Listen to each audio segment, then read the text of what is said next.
Hello and welcome to my tutorial of the third Ysaye sonata, the Ballade.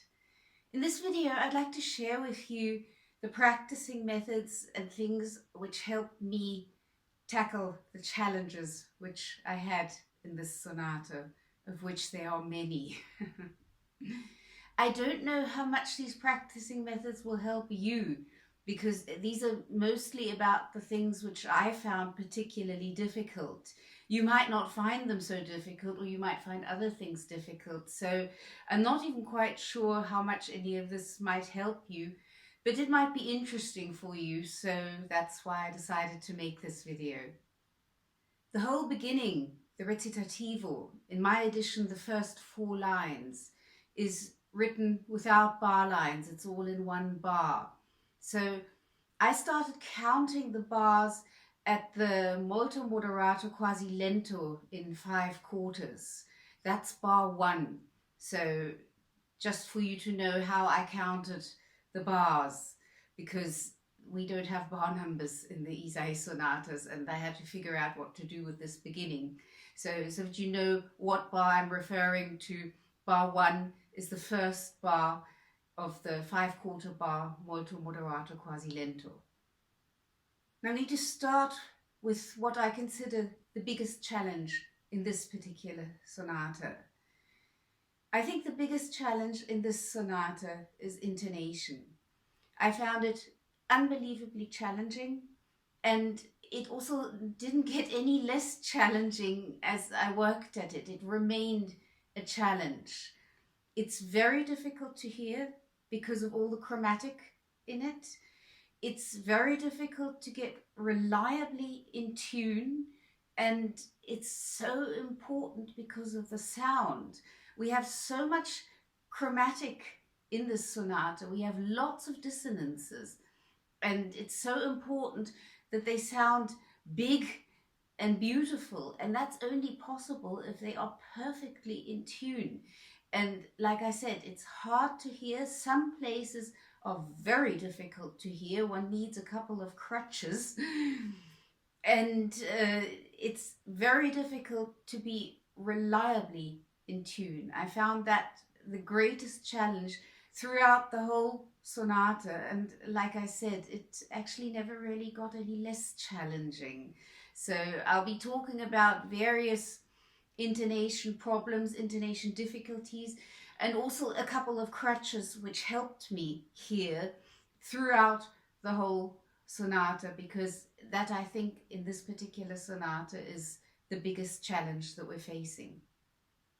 Another general thing that I found helpful, and also helpful with hearing the intonation, but particularly helpful with sound quality, is in the double stops, in the chords as well, but particularly in the double stops, to have a little bit more sound on the lower of the 2 strings when you're merging the sounds of the 2 notes of the double stop together, to give a little more sound on the lower strings and feel that in your bow hand. That I found helpful both with intonation and with sound quality. That is not the case when we have an accompaniment on the lower string and the melody on the higher string. Then of course the melody has to be louder than the accompaniment. But when we have double stops, like for example in the beginning or on the whole first page, and most of the other double stops, there I found it very helpful to concentrate on the lower string and have a bit more sound on the lower of the 2 strings and merge the 2 sounds together that way.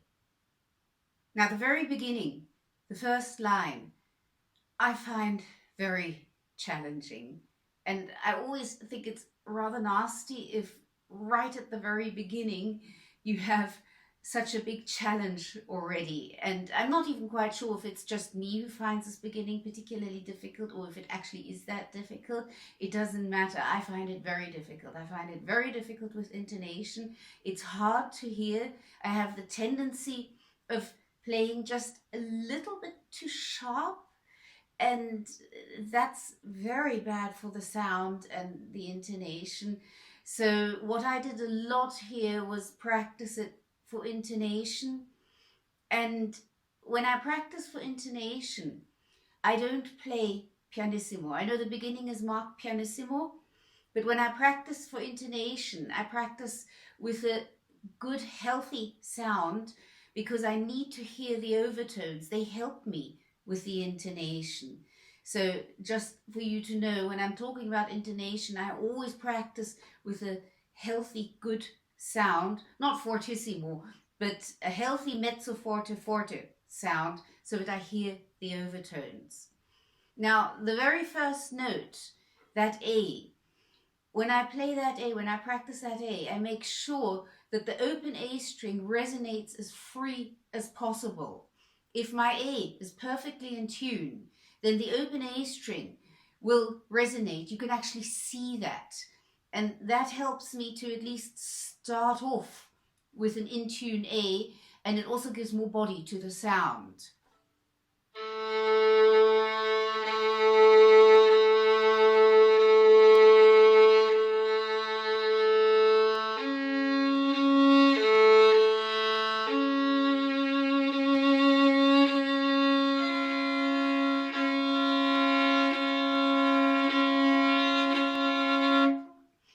Important is to concentrate on practicing the connections between the double stops.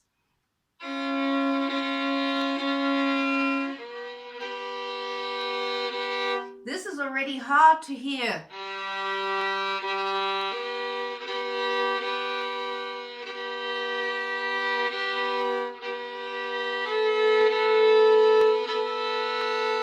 Here again, I'm using the resonating open A string to help me hear that A.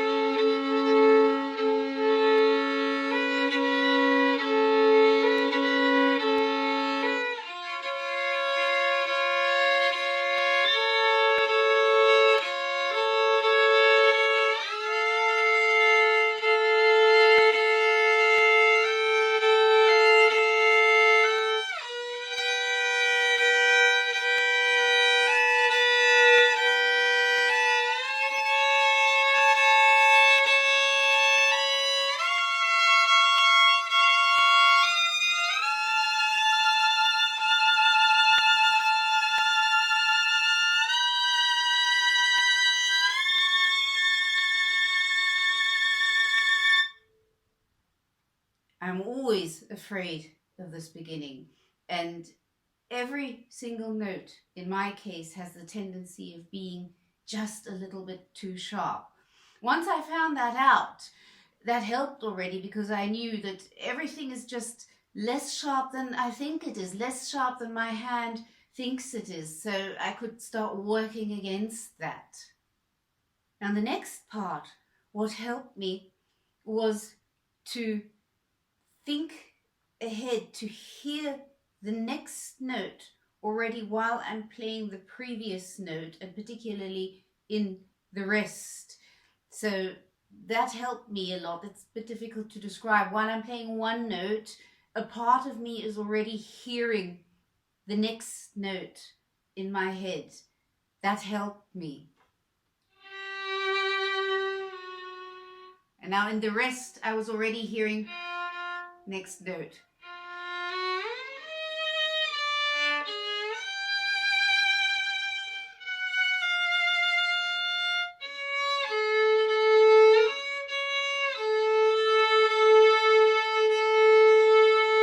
Here again, that one was difficult to get reliably in tune, and by hearing it beforehand and also by helping myself with the open A string resonating, that helped a little bit.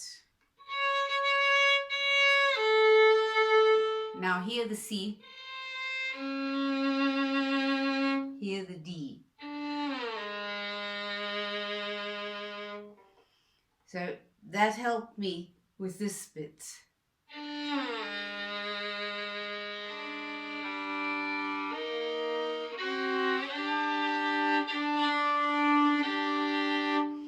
this is also a double stop I found particularly challenging, and what helped me was to concentrate on this one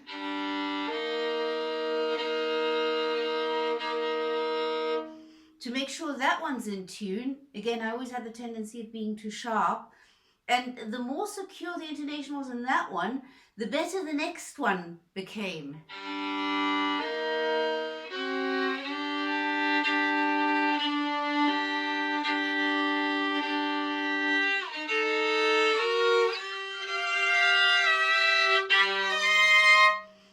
Here, he's bringing the motif for the first time.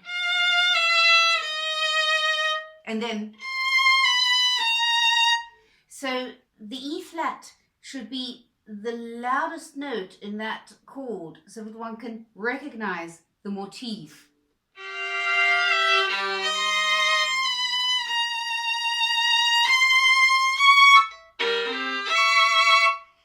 Here, I find it helpful to give myself space for the sixth voiced chord.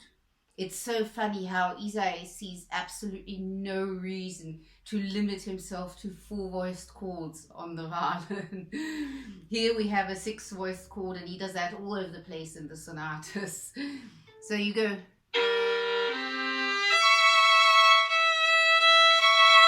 This note also is very often too sharp in my case.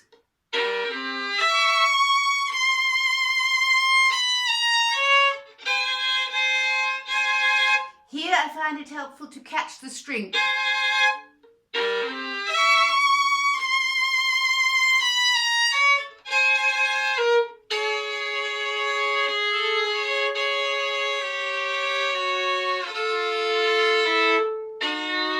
Here I lift the bow.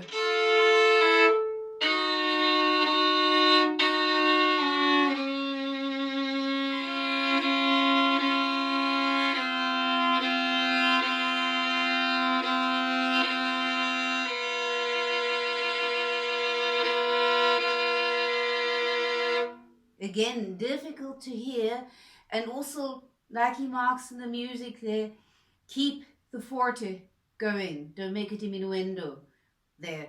Keep the forte going, because then you have a bigger contrast to what comes afterwards. Now, in what I declared to be bar 1, we have that large shift.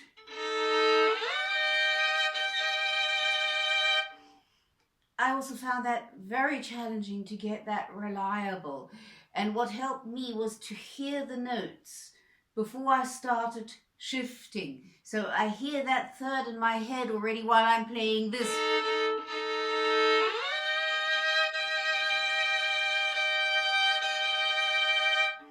And well, yeah, it's still not reliable, but that helped. And then also to remind myself not to be afraid, just shift up.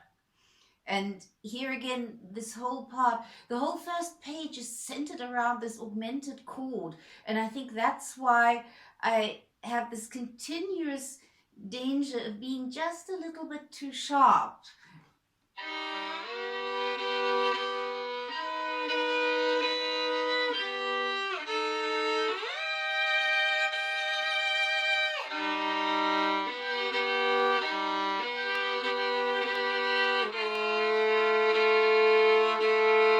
Here again, I concentrate on getting the open A string to resonate.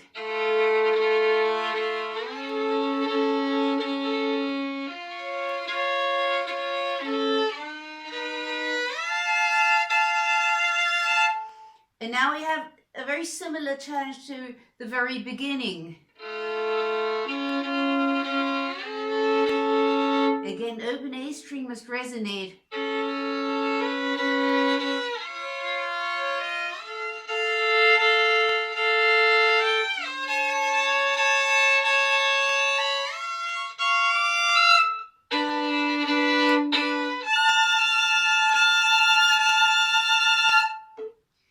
Very difficult to get reliable.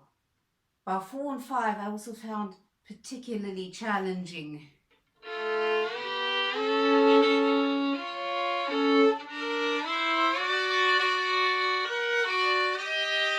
And as from here, where he brings this perfect fourth in between these sixths, that fourth really has to be perfectly in tune.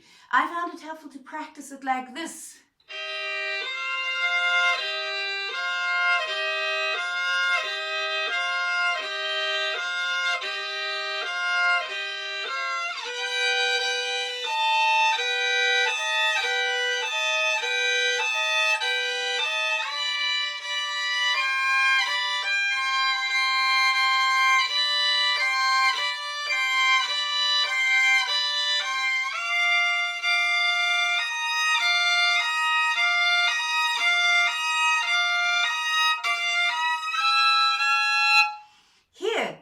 He marks that we should play that a quarter tone higher.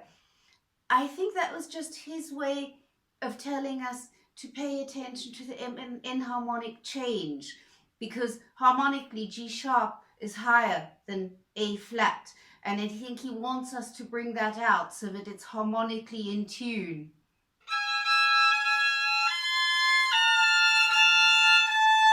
Here the A harmonic helped me for intonation.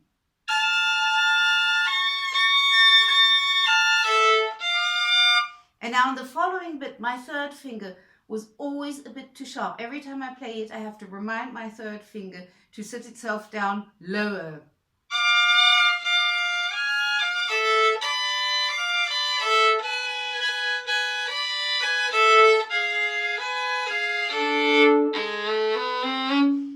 Here, the pattern is always the same. Half tone, whole tone, half tone, half tone.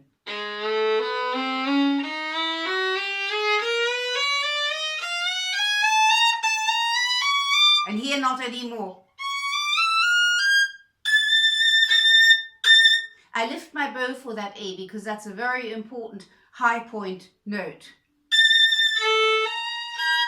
And here, it helped me to put the finger which is on the A string down first, as a practicing method.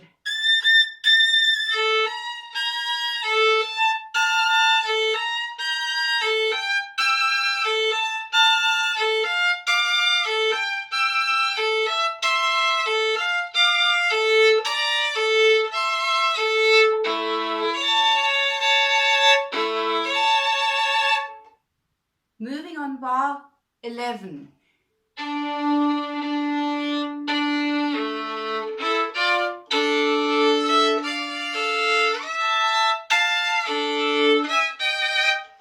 Here, the motif of this piece.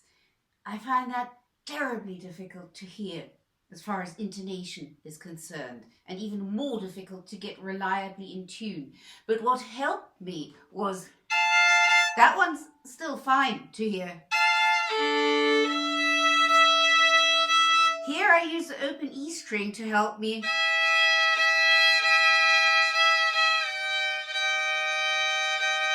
This one's very difficult to hear, but as a crutch, what helped me was to hear a B flat as well.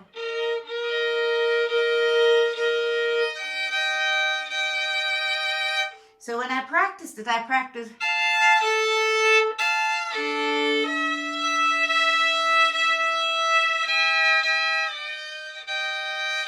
here B flat.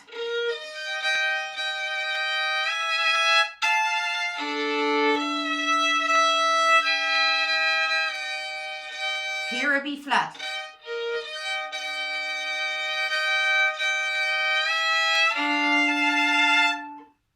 And that's how I practice it. And it actually, I really have to force myself to also play it the way it's written because the intonation is so tricky there. But hearing that B flat in the interval E flat G, that really helped me with the intonation because it's terribly difficult to hear otherwise. In bar 12, for those accents, I always have to remind myself to keep enough bow for them because the accented notes are the shortest notes, but in relation to the others, they need more bow.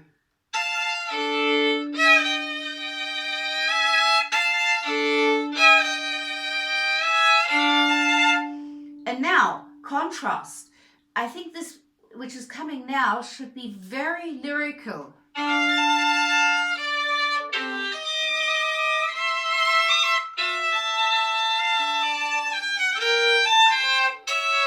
And now we have the theme upside down.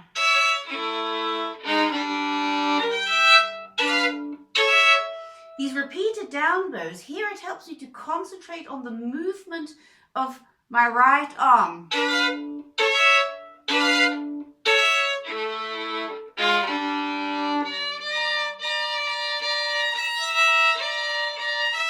That's terribly difficult to hit, for me at least, because I'm coming out of nowhere. I have open strings before. I don't have a connection I can practice.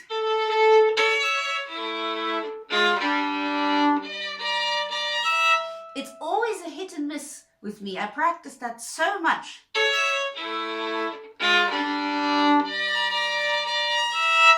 Here I play that chord basically as two slurred double stops because it's hard to get that chord to sound good.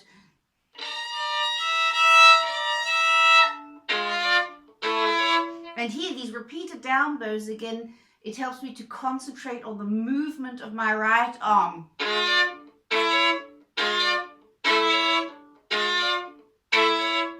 And now the trills, they need a bit of space, they need to be clear. It was always the danger with me that the trills got lost.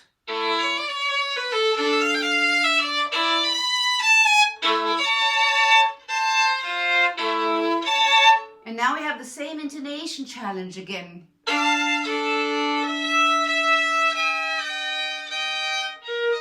Here the B flat, because now it also comes. I always control my fourth finger with the open E string when I'm practicing intonation here.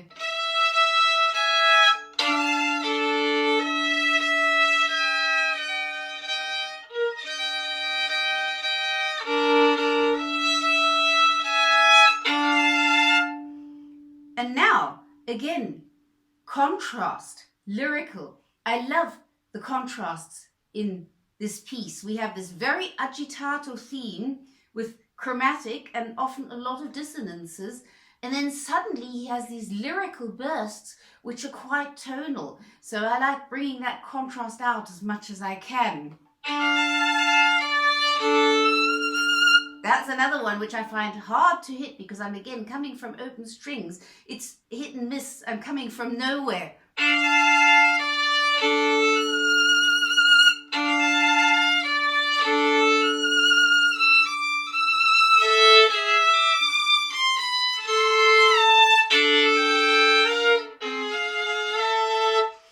I play on the D and A string with my second finger instead of open A and open E string because I don't like changing the sound color there.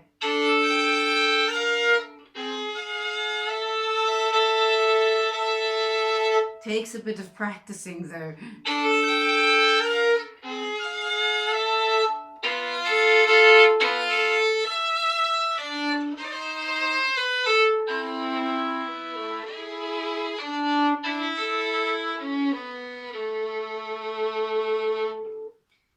This is one of these bits where Ysaye suddenly sounds a little bit like Bach. You get that in this sonata quite a lot. You get it even more in the first sonata. But here too, there's like, suddenly he sounds like Bach, like a strong influence of Bach. These sonatas were very strongly influenced by Bach for Ysaye. That was quite clear, it's quite noticeable. But here in this sonata, every now and then, you get a little hint of Bach.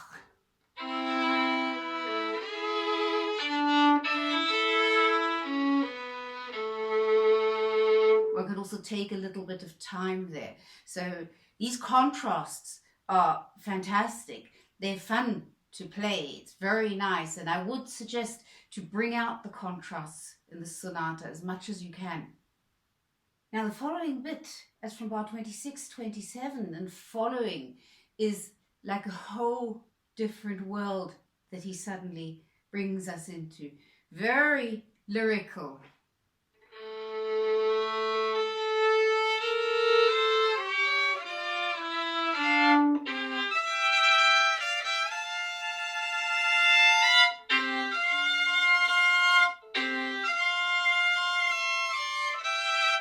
I try to keep the fourth finger going, the C going.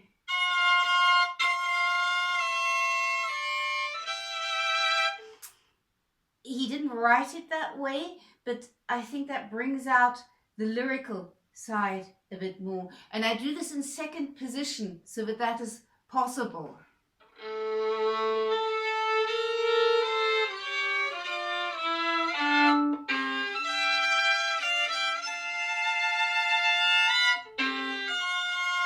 This is hard, that fifth. But I still find fifths with the fourth finger a lot more comfortable than with the third finger, because I can put my fourth finger down flatter.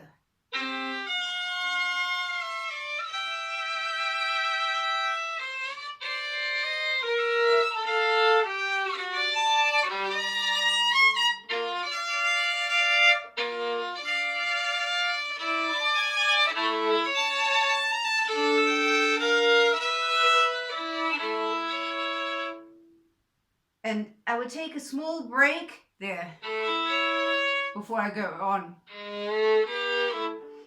So this whole bit I play mezzo piano with a lot of air in between my bow hairs and my string. Basically a very high bow speed, very low point of contact, the complete opposite of when I do. The complete opposite of that. I want to get as far away as possible from that. And now something new is building up.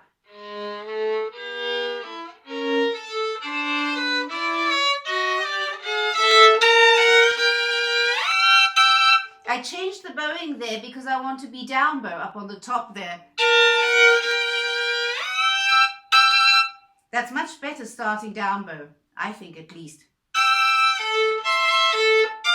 Here again, I found it helpful to put the finger on the A string down first and actually to practice it that way.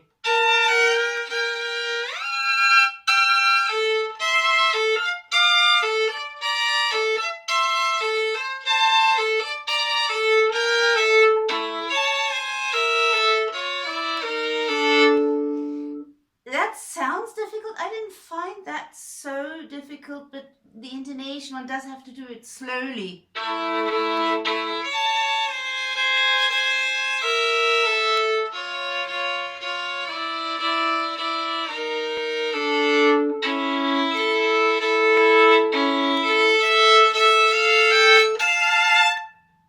In bar 39, I would advise to take time for the full voiced chords and make sure the basses don't get swallowed.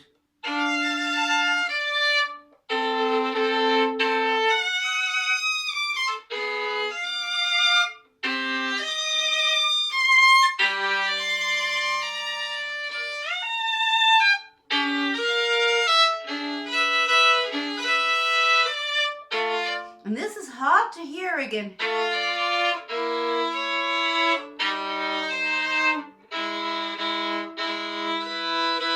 Always have to be careful that my G sharp is not too sharp.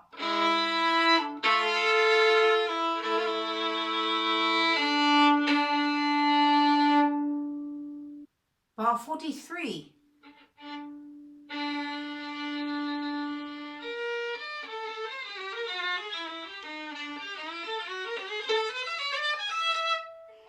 He introduces another completely new dimension into this sonata. And I feel this should be also played with a very high resonance sound, but with a lot of air in the sound, a lot of air between my bow hairs and the string. So basically a very low point of contact, very high bow speed. But I'm a bit limited here because I've got these long slurs. So what I found very helpful is that to practice it just slurring 3 for quite a while to get the sound I wanted first.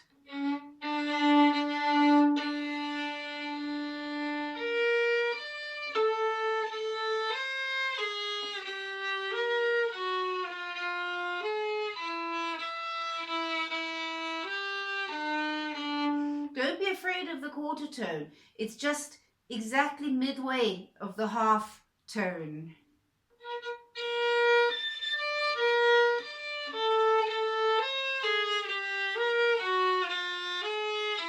Now halfway between E and E flat.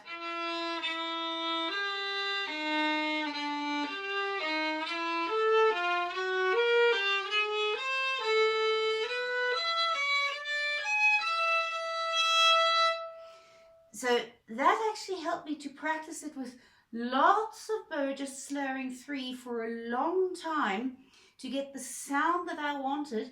And then when I play it with the original slurs, to take the lowest possible point of contact because I'm so limited in my bow speed.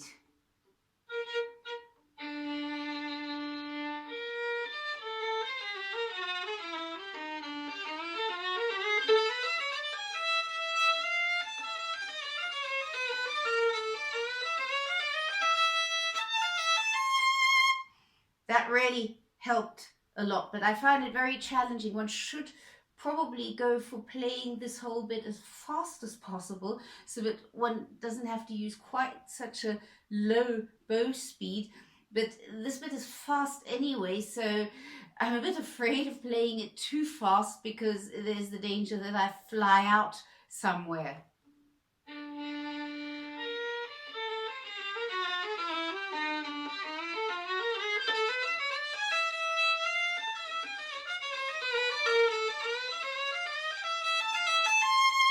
And now we have another bit which is like a hint of Bach.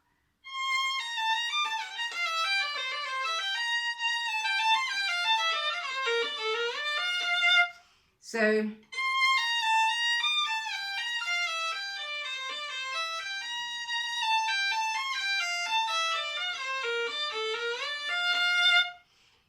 I find it helpful to notice these little hints of Bach when they pop up in this sonata because it's really fascinating how he brings things like that.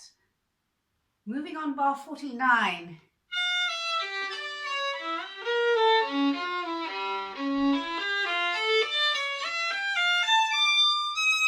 Here, I found it very helpful to practice the string crossings as double stops.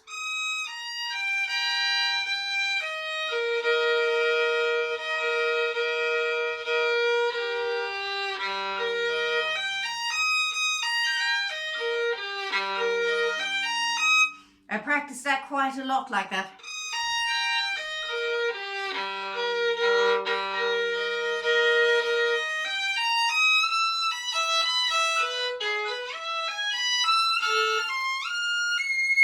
Here I use my third finger because my third finger is longer than my fourth finger.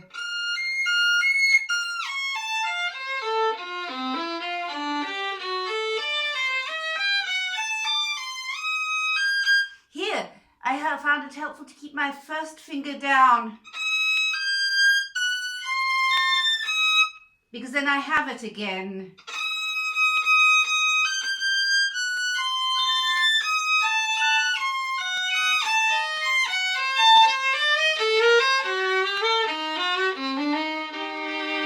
So those are a few little things which help me.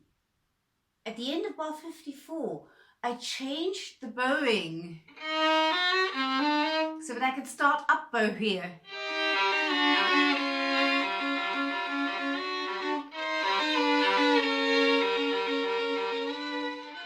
So I found that better going up, down. So that's why I changed the bowing, because it's nicer, you make a crescendo on the up bow.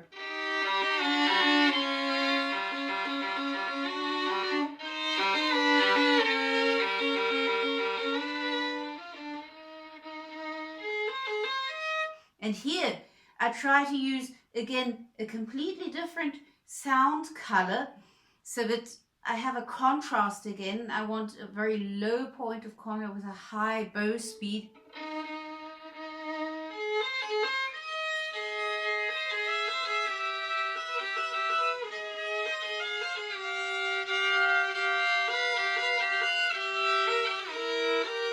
And I'm sticking with actually the exact opposite bowing of what's marked in the music, so that I'm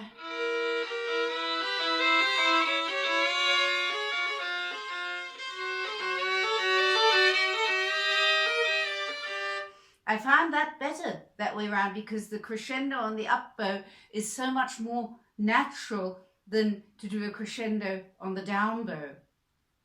This whole bit starting bar 55, we have a melody in the top voice and accompaniment in the lower voice. So the top voice has to be significantly louder than the lower voice.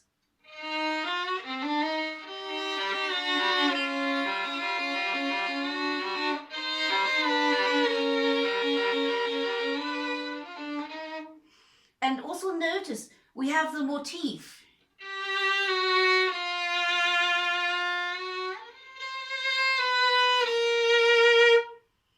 If you know that, then the audience will recognize it. And another thing, when I have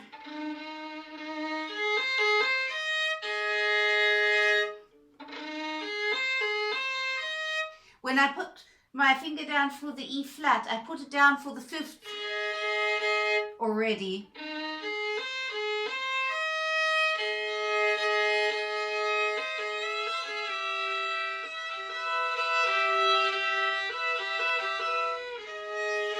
Feel these strange harmonies he uses.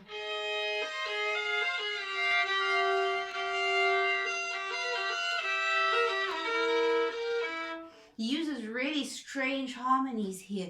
Feel them, because they are the colors of music. Moving on, bar 59.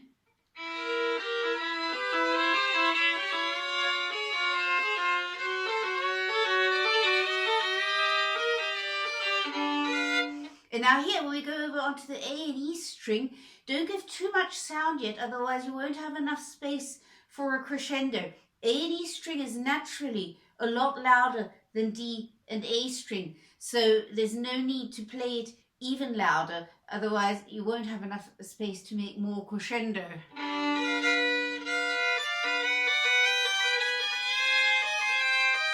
And here, this is again really tricky for intonation, hard to hear.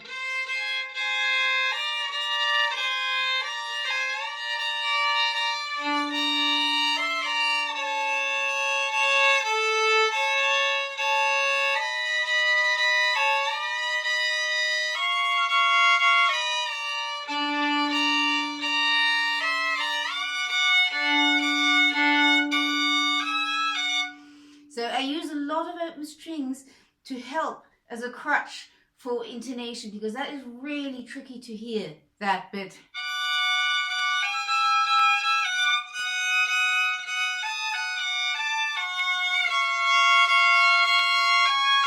Notice I'm still on reverse bowings from what's marked in the music, because I find it easier, because I can make the crescendo.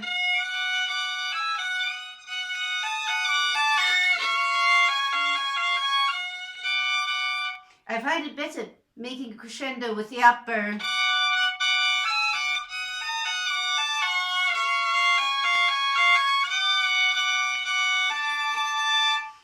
Also here, I always have to make sure that I get the fourth in tune.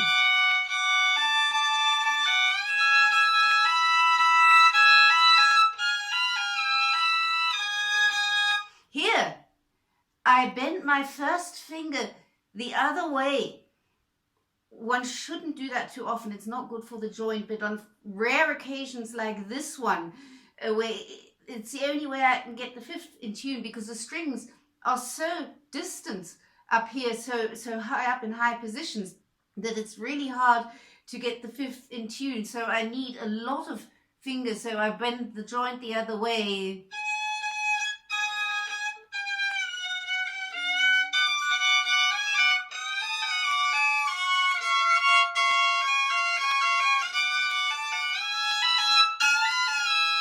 And I put it down again.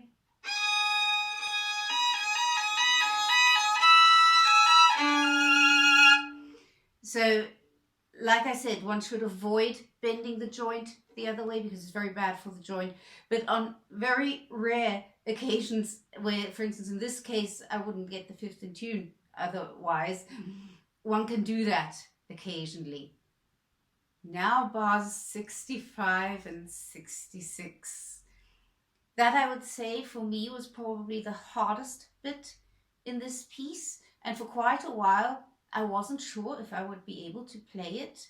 So I'll share with you all the various different practicing methods I used for this bit. And I have to say, I found bar 66 actually more challenging than bar 65, mostly because it's bigger stretches, because it's in first position, and also sound-wise more difficult to get to sound on the D and A string. So I found bar 66 actually more challenging than bar 65, but both of them put together are really, it's terribly difficult. And every time I play it, I always wonder, okay, am I going to get over that bit? Is it going to work out? Or am I just going to slide off the fingerboard or something like that?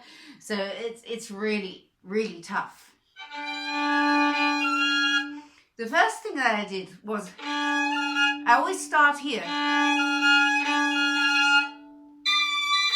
I practice like this.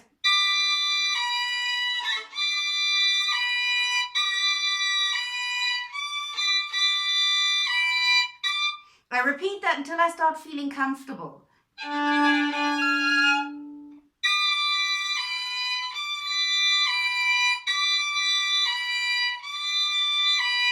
And also here, in this whole bit, concentrate on the lower string.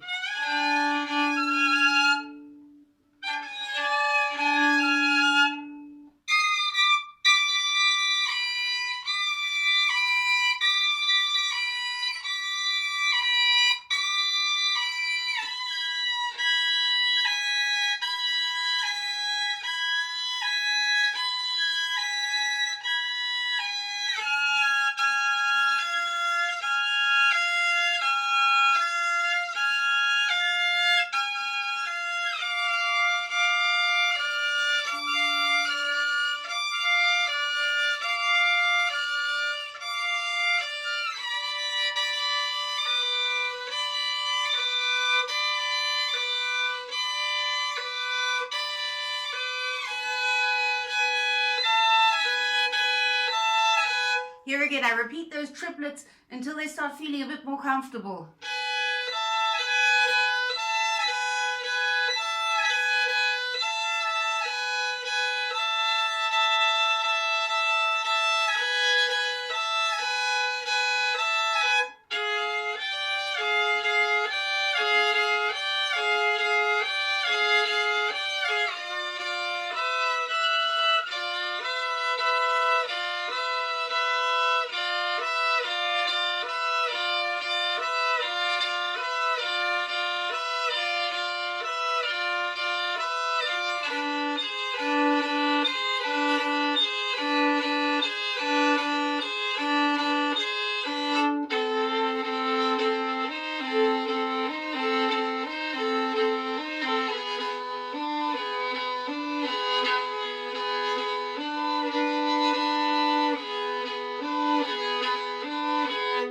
So that's one way that I spend a lot of time practicing this.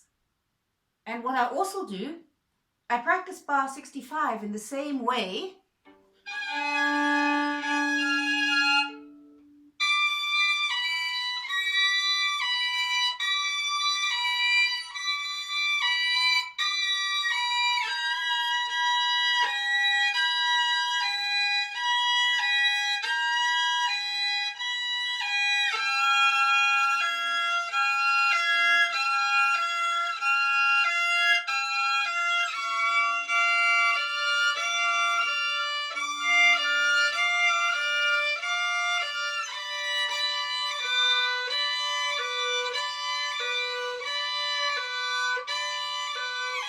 And now what I do is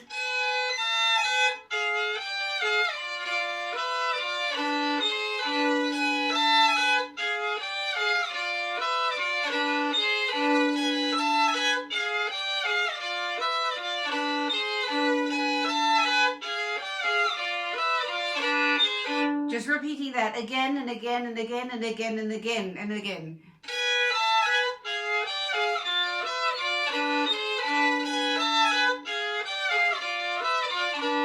And here too.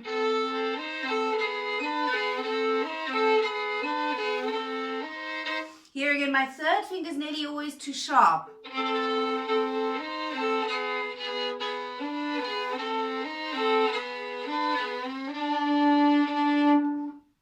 What I also found very helpful was to not push myself for speed for this bit, but just to stay at the speed that happens to be most comfortable, using lots of bow, concentrating on making a good sound and not pushing myself for speed, but practicing all these practicing methods at the speed which is comfortable. And with lots of time, that comfortable speed started to increase on its own. And that's how I got up to speed. Another thing which I do a lot is just repeat the whole bit over and over again at a comfortable speed, using lots of bow, concentrating on the quality of sound and also concentrating on being as relaxed as possible.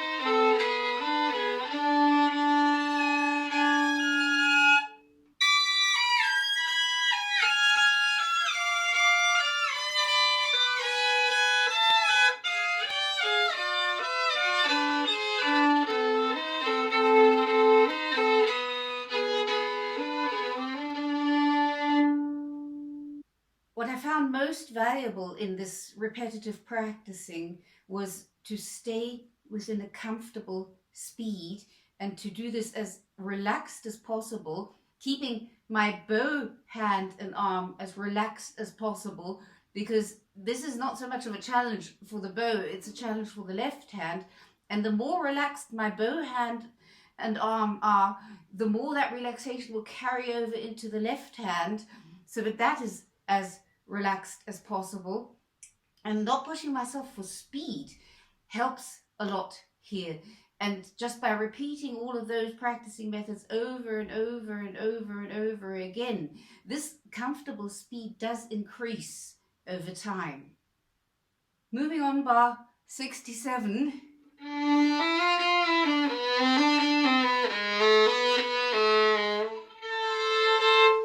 This I actually found hard to hit intonation-wise. I kept on having to remind myself that from half position to first position is a shift. And I do that shift with the first finger.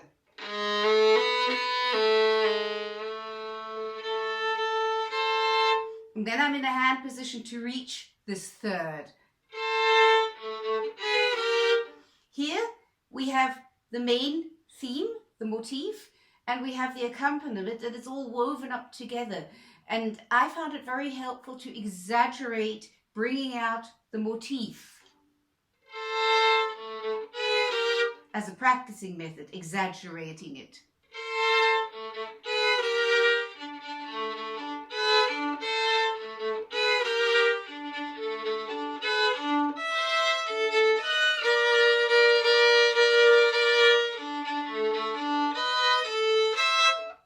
By exaggerating that, then when I play it through and just don't exaggerate it quite so much, then I still can get something where the theme is clearly separated from all this accompanying which is woven up with it.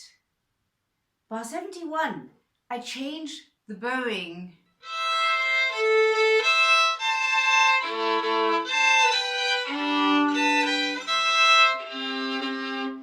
I do that so that I want this up bow, so that I have the fifth on the low strings at the frog. And here, this can be down bow. I can have the fifths on the low strings at the tip of the bow because it's open strings. But here, I want them at the frog again.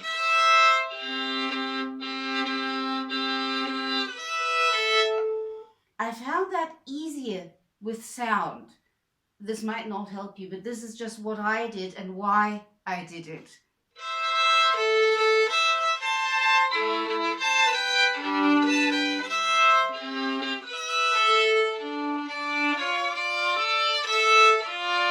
And now the theme again.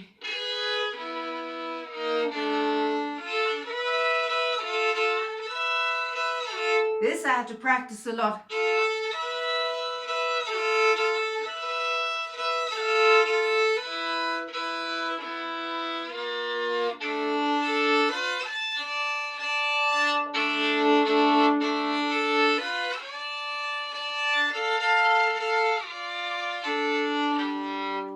That's already the connection into the next bit, which is again something which is another whole different dimension, something totally new.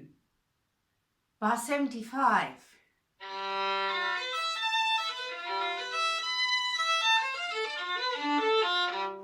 This whole bit, 75 and following, when I learnt this sonata, I found it terribly difficult to learn the notes of this bit.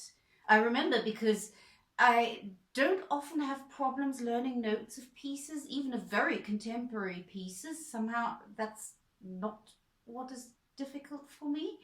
But here it took me forever before I got the notes into my system. I don't know if that's just me or if everybody finds this difficult, but what helped me finally was to practice it in very small sections over and over and over again until I got the notes in my system.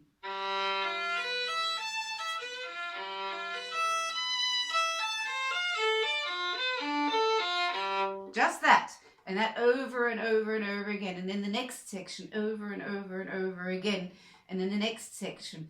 So that I found really very difficult. What also helped me a lot was to practice this bit just slurring 4, so that I can get a sound to develop first, because again we have long slurs which force us into a slow bow speed, while as actually the sound color which is fitting here would be high bow speed and low point of contact. So to get the sound first, sound always has to be there first. To get the sound, I found practicing it just slurring 4 with lots of bow very helpful.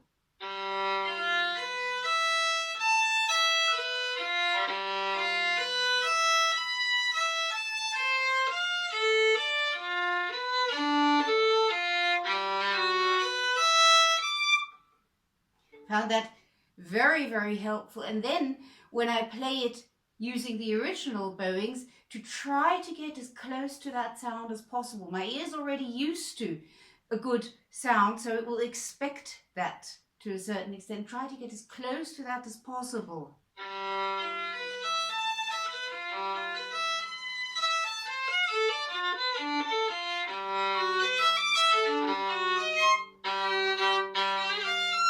When we have those, give them lots of space so they don't get lost.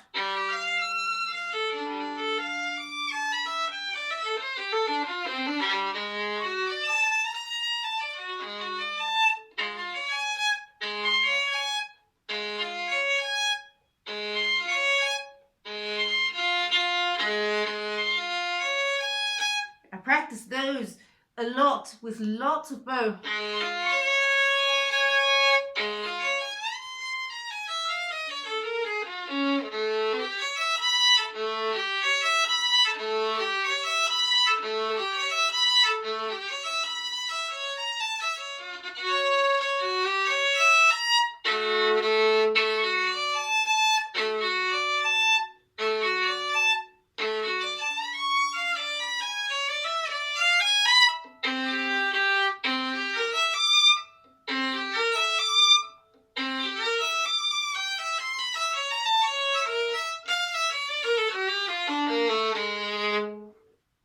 So I found that quite tricky, this bit, and especially practicing those small notes with lots of space so that I become very aware of them, because there's so much of a danger that they get swallowed and lost, and they are actually the important harmonies, so that actually helped me a lot.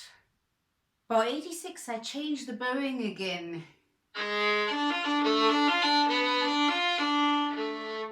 For several reasons. First of all, because I'd like to start this piano, and that's nicer at the tip of the bow. The other reason is because I want to start down bow in bar 90, and then another reason which I'll get to in bar 92.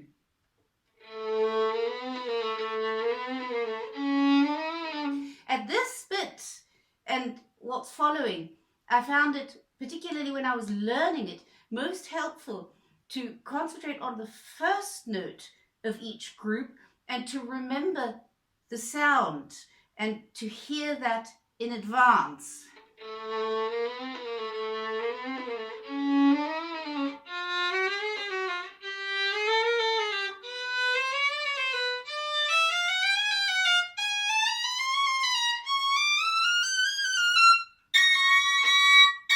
This I wanted down bow.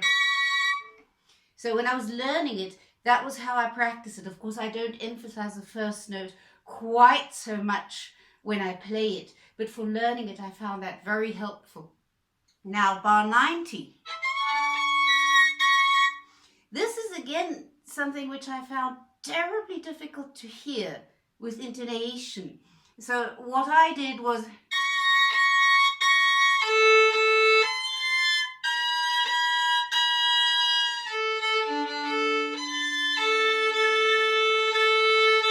I control that with the open A string.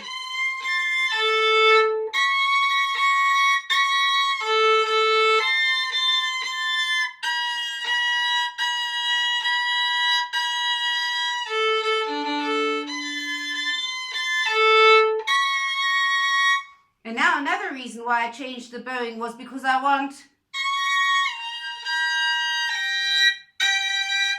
lift my bow and I accent it.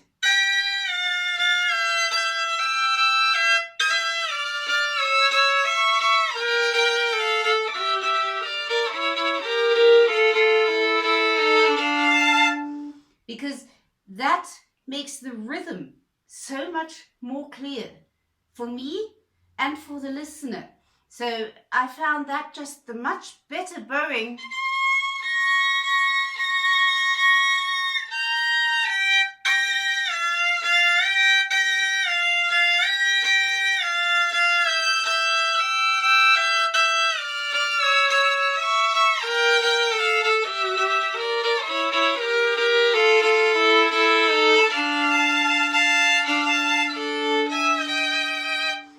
And now we have the theme again, and this is sort of like a bit of a recapitulation. So I'll move on bar 99.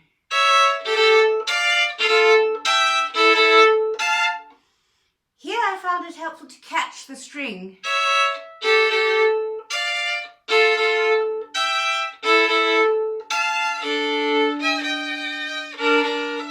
And now I change the bowing to bring out the major.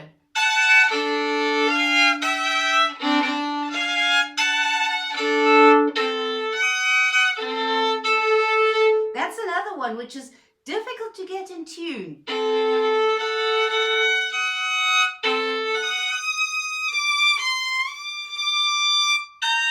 Here I keep my first finger down on the D.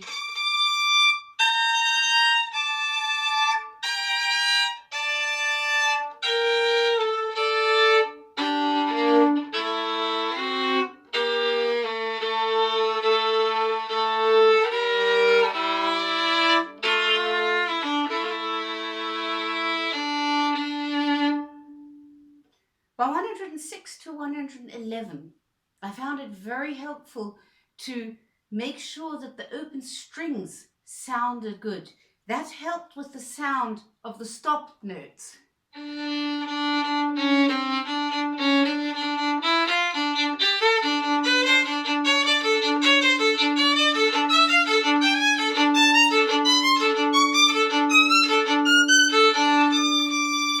Here, keep the first finger down, because I I found that helped me find this 10th. So when I come up,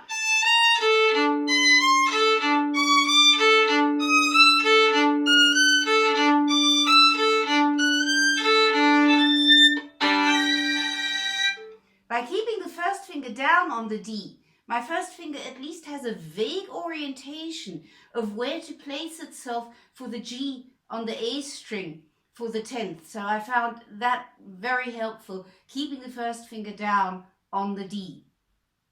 By 112 and following, we have again something which almost sounds like Bach.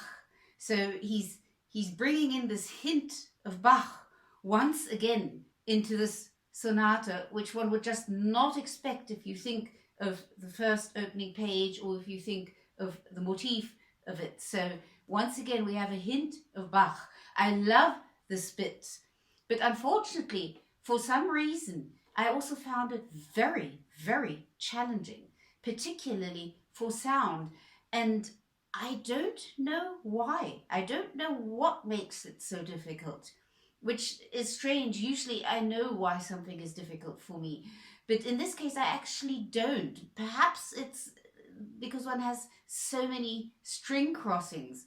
But anyway, what helped me again was not to push for speed. I know he writes più mosso there, but I don't feel it as being più mosso. I actually start slowly and then make an accelerando, which I then keep going. But that's just the way I feel this music. So I'm not even suggesting anybody plays it like that. I just feel it that way, and I feel it that way so strongly that I can't really go against what I feel.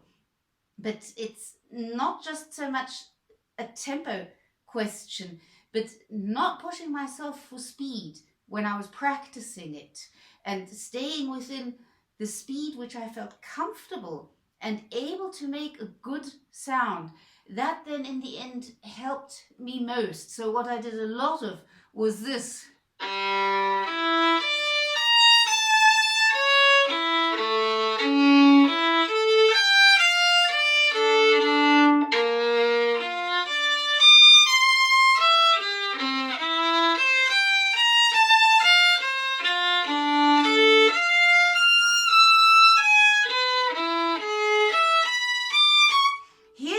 The fingering, and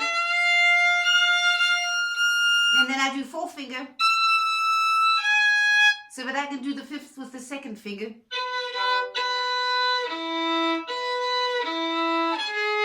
and then 3rd position.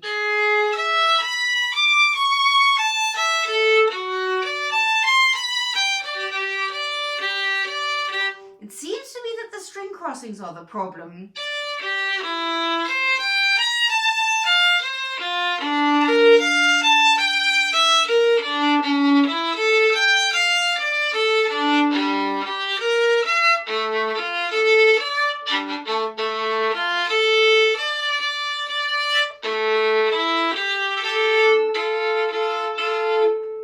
So I spent a lot of time practicing it like that. The speed which is most comfortable to get a big sound. I want a big sound there. It seems that the string crossings are what makes it so difficult for me. I'm not quite sure why, because they're not that challenging, but there seems to be something which I haven't understood yet about this bit, as in why it is so difficult. But what helped me the most was to spend most of my practicing time within this comfortable zone of tempo, concentrating on making the best possible sound. By 118 and following, it helped me most to think of that bit as being a lot more horizontal than vertical. So much more of a horizontal movement, staying close to the string using lots of bow, than a vertical movement.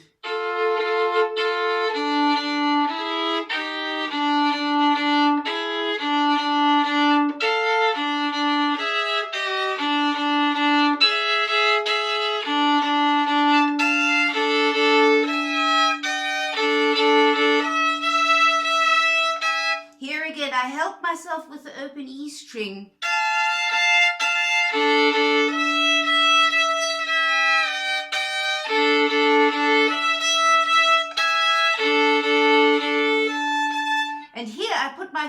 second finger on the harmonic A first so that I can find this. I found that very helpful. I swallow it later on, but most of the times when I practice this, I put my second finger onto the harmonic A first. So what I do is,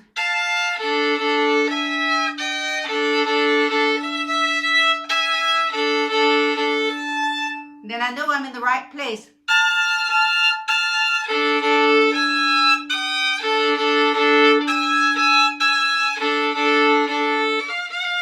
And here I put my first finger down first. So I have.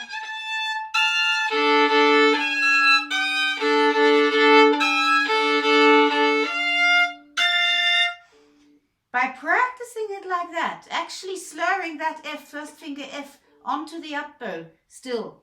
And by practicing it like that and playing it like that most of the time and then only eventually swallowing it, I found I got a lot more stability into this bit.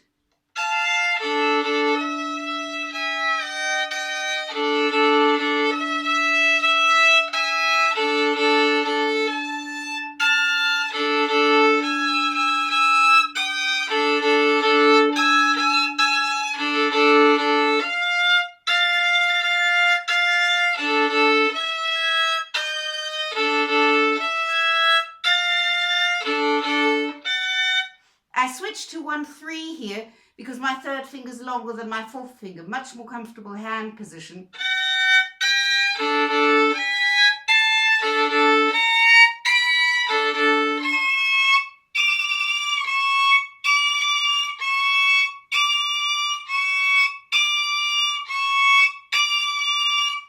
I practice that last combination a lot as well.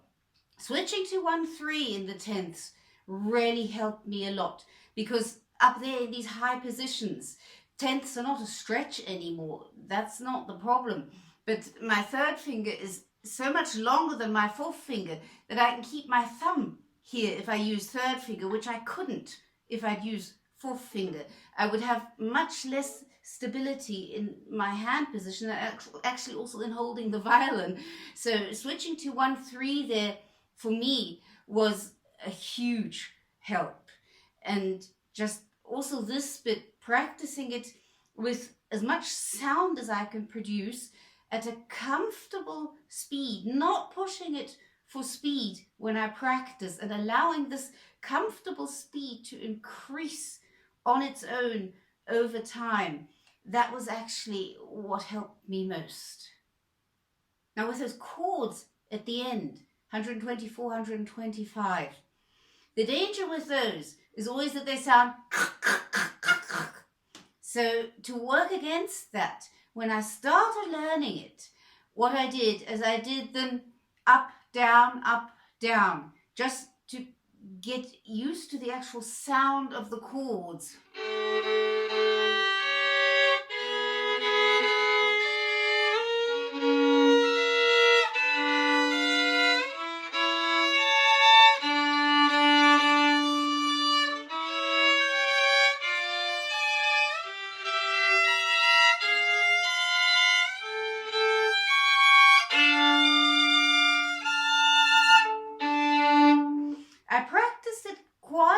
Time like that because I also wasn't yet sure if I didn't perhaps even want to play them up, down, instead of repeated down bows.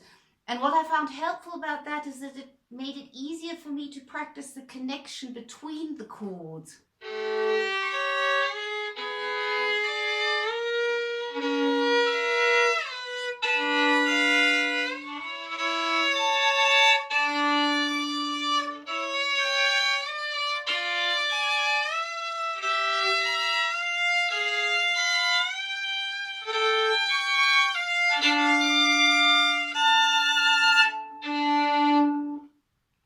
That's helped me connect the chords with the left hand. So I found that useful. Eventually I did decide to play them just with down bows, and there again it helped me to think of it much more horizontal than vertical, staying on the string as long as possible, not lifting the bow too high, and also when practicing, concentrating on the lower notes.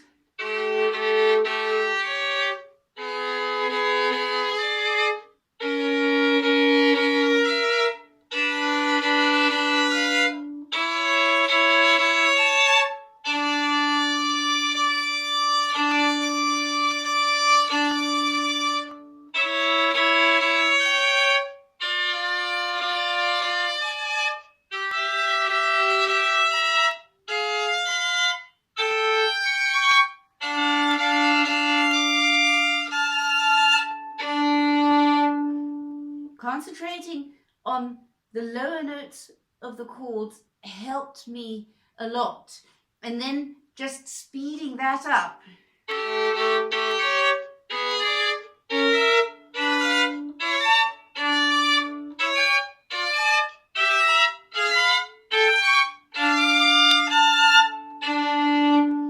I'm still thinking of them as two slurred double stop. I did a lot of this.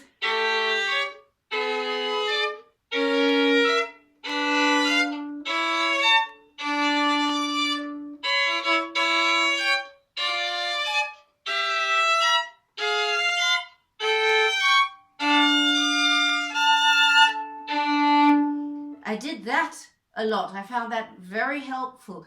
And then just speeding up that slurring.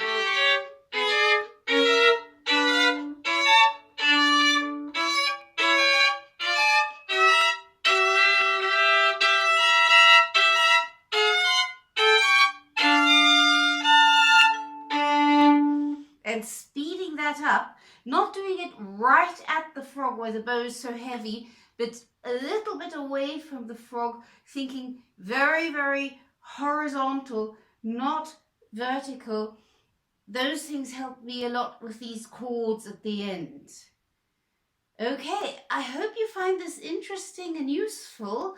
And of course, if you have any questions or anything, let me know in the comments.